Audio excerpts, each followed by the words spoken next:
I'll move that House File 4902 be laid over for possible inclusion. Again, welcome Representative Setsamara, and I see you have some guests, and go ahead when you're ready, please. Thank you. Thank you so much, Chair Lilly and committee members. I'm here today to talk about House File 4902, which would appropriate $800,000 from the Arts and Legacy Fund for for the creation of cultural studies materials, specifically cultural studies materials that depict and can educate about underrepresented groups. So last session, I was really proud to be the lead author of the Ethnic Studies for All bill, which was part of our final education package and ensures that starting 2 school years from now, all students across Minnesota will have access to ethnic studies courses in high school.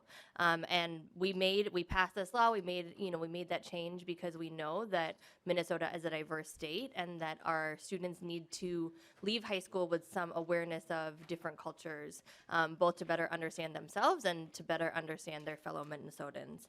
As we go to the rollout of that program, one thing that we hear from schools is just the need for really strong curriculum based on academic standards around ethnic studies. And particularly in Minnesota, some of our largest ethnic communities are communities that have largely been absent from our history textbooks, from our English textbooks, from our social studies textbooks. And so this competitive grant would create the opportunity to create some really needed curricular resources about specific groups that we have large populations of here in Minnesota that we just don't have enough curricular resources to adequately tell their stories. So this would provide competitive grant funding to create these resources for cultures that have traditionally been left out, or cultures that maybe don't have as much written about them, and really trusting that the communities here in Minnesota can help us create those curricular resources. So I do have some testifiers here with me today that can explain a little bit more about the need for these kind of curricular resources and how they could be developed, and I would like to now invite them to speak. Thank you, Representative. Go ahead, whoever's first, please introduce yourself. Thank you. Good morning, Chair Lilly and Legacy Finance Committee members. Thank you for allowing me to testify in support of HF 4902, and thank you, Representative Samira, for introducing this bill. My name is Mo Kong Vi. I'm a second-generation Hmong American, born to immigrant and refugee parents that fled the Sikh War in Laos. I'm also an educator in St. Paul Public Schools. I had the honor of teaching Asian American and Hmong American studies at Johnson Senior High School. Currently, I coordinate and support the Ethnic Studies program in the Office of Teaching and Learning and SPPS. SPPS is one of the 2 school districts in the state of Minnesota that has an Ethnic Studies graduation requirement. HF 4902 will allocate $800,000 in fiscal year 2025 from the Arts and Cultural Heritage Fund to school districts to develop high-quality academic and cultural and ethnic studies material for communities that do not have adequate materials and who are underrepresented. I also like to reference that HF 4902 directly supports the ethnic studies provisions from last year's education omnibus bill, which Representative Samira had talked a little about earlier. And ethnic studies is defined by statute as the interdisciplinary study of race, ethnicity, indigeneity, with a focus on the experiences and perspectives of people of color within and beyond the United States. Some of these key provisions include access to ethnic studies instruction, support for implementation, and then also resources dedicated for ethnic studies implementation across Minnesota schools. However, St. Paul Public Schools, like many other school districts, is facing enormous challenges when it comes to ethnic studies curriculum and resources.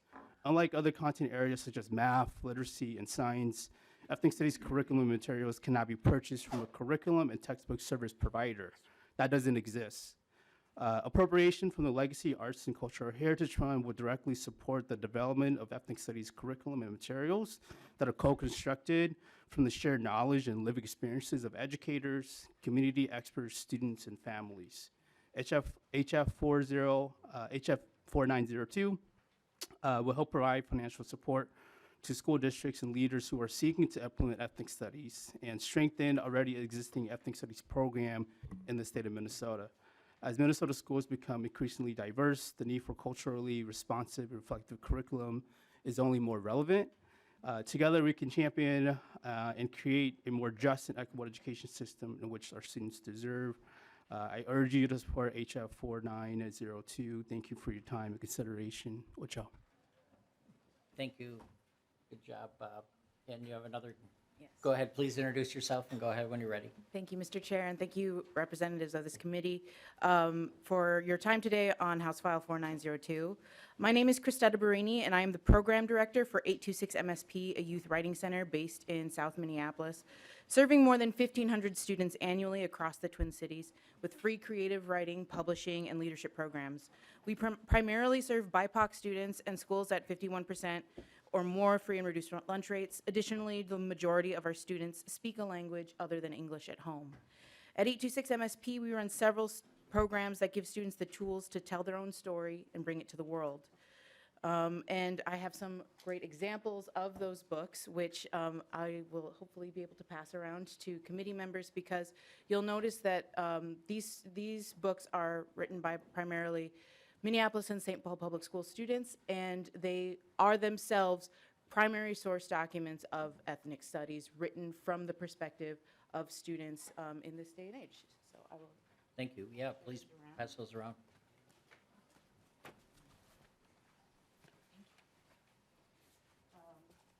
If we could put some around the table, or The page can do it. okay, I'm sorry. We have a, So one of our landmark programs, and what you're going to see samples of right now with these books, is our Young Authors Book Project. For this project, we partner with a classroom teacher or a student group at a school, and for about 4 to 6 months during the school year to write, edit, design, and publish a professionally bound trade paperback book.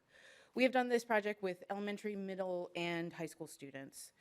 There's something magical about telling a young person that their story matters, and that it matters so much that the story deserves to be in a real book. That's the power of the printed word, that even in this digital age, young people still know that this is an important opportunity. To that list, House File 4902 specifically identifies a need for more culturally specific and ethnic studies materials for Hmong, Karen, Somali, and Oromo communities, among other underrepresented ethnic groups who have made Minnesota their home. To that list, I would add youth. Our youth are living and making history every day.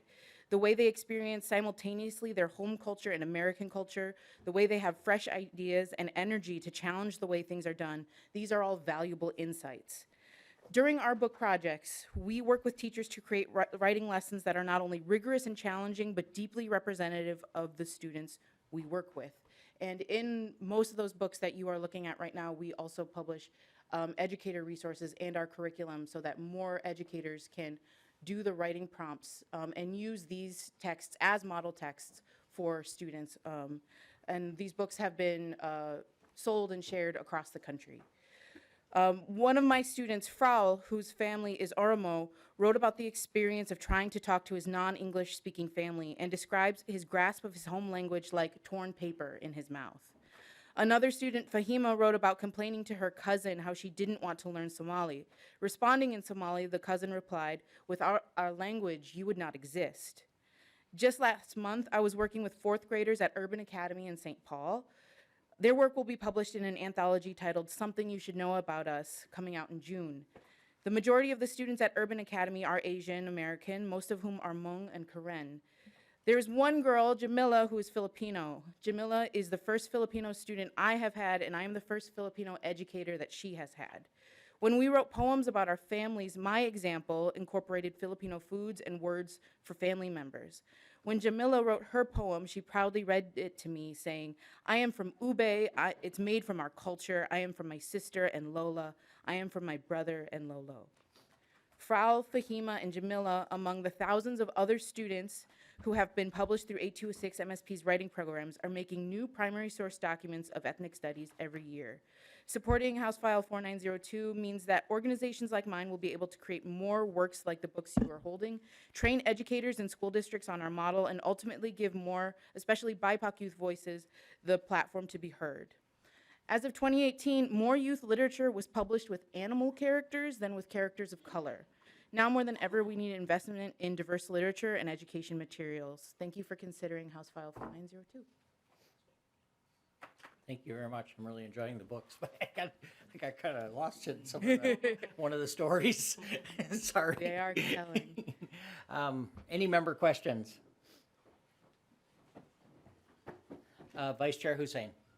I don't have any question, but I'm supporting this bill because I speak multiple language and my kids are learning Somali as we speak right now, and it's very tough. And thanks for bringing this forward. Ethnic study and cultural identity, the more they learn is the more that our kids' brain has been developed. And I speak Arabic and I speak French a little bit and I speak Somali and I speak English. And I'm proud to study a little bit more. And the more you learn, the more you idyllic and learn more people cultural identities. And thank you for bringing this bill forward. Thank you, Vice Chair Hussein. Who, Representative Vang. Thank you, Mr. Chair. And Representative Sensimera, thank you for bringing this bill. This is, I think, it's incredibly important that we continue to diversify our teaching materials and a curriculum to really support students in their representation too as well. I think I just have one question in the last line, 1.12, says, in developing these materials, a recipient of a grant under this section must work with the school districts. I'm curious to see, like, who do you guys think the recipients will be for this grant? Like, is it book authors or artists? If you can elaborate. Representative Sensimera.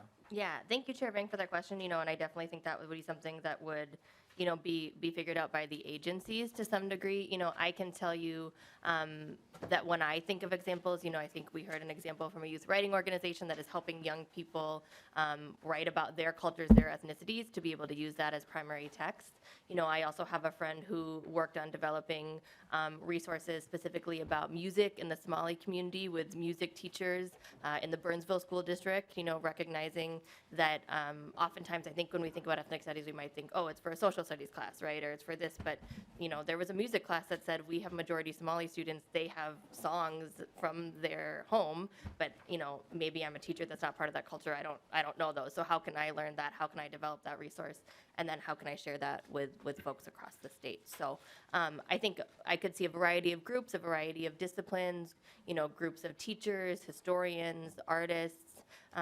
Something I, as the lead author for ethnic studies, when I was talking to teachers about the bill, I heard a lot of teachers that said, I'm really excited about this, but I'm also nervous. I don't know how to teach this curriculum, right? And so how am I going to get the resources? And so I think this is the opportunity to bring in cultural groups, bring in those experts who can then support teachers and school districts as they roll out the programs. Chair Vang. Okay, thank you. And Representative Jha. So I have this book in front of me that you passed out called Adventures Within Another. And I'm going to give voice to this because I opened it up to this page and I read it and it kind of touched me, so I'm going to read it. So here we go. It's called My Dad by Passe. I can't tell you, Daddy, how many tears I've cried since the day I was told my precious dad had died. You never said you were leaving. You never said goodbye. You were gone before I knew it, and only God knew why. It seems so impossible, although I didn't know it's true, as everything I see around reminds me of you. A million times I needed you. A million times I cried. If love alone could have saved you, you never would have died. I can still hear your laughter and see your smiling face. I would have lost my sanity if not for God's saving grace. In life, I love you dearly. In death, I love you still. That's great. Thank you. Thank you, Representative Jha. Representative Finke. Thank you, Chair Lilly and Representative, for your bill. This is, as has been said, this is amazing work. I would ask, I have two questions. One is, what's the process for ensuring that districts know about this, right? Get access to it? I assume you're reaching out, but is there a way they're aware of it? Representative Sensimera. Yeah, thank you, Representative Finke. And I think maybe that's something we could continue to add language around as we roll this out. the Department of Education is doing lots of work across the state around ethnic studies. They currently have an ethnic study, they're putting together an ethnic studies working group that's going to be coming up with kind of some framework for what ethnic studies classes could be. So I know that MDE has kind of deep roots in communities across the state, and so potentially we could put some language in here for coordination with them to ensure that yeah, we are making sure that the word about this is getting out to communities across the state who need it. Representative Finke. Thank you, and thank you for that. That's good to know. And then the other thing would be the language that says that, this is for high-quality academic, cultural, and ethnic study materials for communities that do not have adequate cultural and ethnic studies materials. Personally, I would just wager that that's every single school in America, right? We have not prioritized adequate cultural and ethnic studies materials. So I just would want to make sure we're not, leaving anybody out by allowing someone to say, no, we're good. We don't need this material, because I do think everybody does. So for what it's worth, thank you. Representative Sensimara, or I think, I agree. and Representative Hurd. Thank you, Chair Lilly, and thank you, Representative Sensimere, for bringing this bill forward. I did just maybe want to piggyback on Representative Finke's point is that, we are seeing that greater Minnesota is becoming more and more diverse, and I want to make sure that, the resources, they have the resources they need. So I appreciate your response to that. But I also want to just say that, something like this would have been really valuable when I was growing up, and that I think I came in the first wave of immigrants, refugees that came to America after the Vietnam War. And in our generation, we were taught to assimilate and not really embrace our own culture. So I spoke Hmong really poorly. I probably spoke at an elementary school level. And I watched my colleagues who are legislators now from the same background, where they were all much younger, 10, 20, 30 years younger than me, and they spoke Hmong better than I did. They understood the culture much better than I did. And I think that that's why they got to where we all are faster than I did. And that and so I think that it is really important to understand that we can, when people understand their own identity, it is not to divide, but it's really to bring us all together, and that then we can all reach our full potential so much sooner. And so I really appreciate this, and I shouldn't have waited until I was 30 to learn that Hmong people are actually from China. I did not know that because I was never taught it. I never heard it. No one ever said anything to me of the school district I went to, and I grew up in Wisconsin, and so I think that understanding that for myself, there was great empowerment in knowing that I finally knew really where I was from. And it was just so late in my life to figure that out. And that's when my journey really began, and really understanding my own identity and getting to where I am today. And so I think that this is really important work, and I appreciate you bringing this forward. Thank you. Representative Sensimara, go ahead if you have any final comments. And again, thank you, members. I thank you, Representative Chow, for reading that, because that happened to me up here. I was chairing, and then I got lost in a story. It was so a little embarrassing, but it was great. So, Representative, go ahead and give us some final. Thank you, Chair Lilly. Thank you, committee members, for the robust discussion today. And I think that this bill will continue to be revised, and I appreciate some of the points that were made. I would say that we know that we need to write our own stories, right? And a lot of times, for some cultural groups, this might be the first time that story is written. But to ensure that we can have these ethnic studies curriculum really implemented to fidelity across the state, we know that we need to give schools the tools that they need. And so I think this is a start in doing that, and I do hope that you all will consider this bill for inclusion in your final bill. Thank you. Thank you, Representative, and thank you, guests. It's nice to see Minneapolis and St. Paul working together. With that, the bill is laid over, so thank you.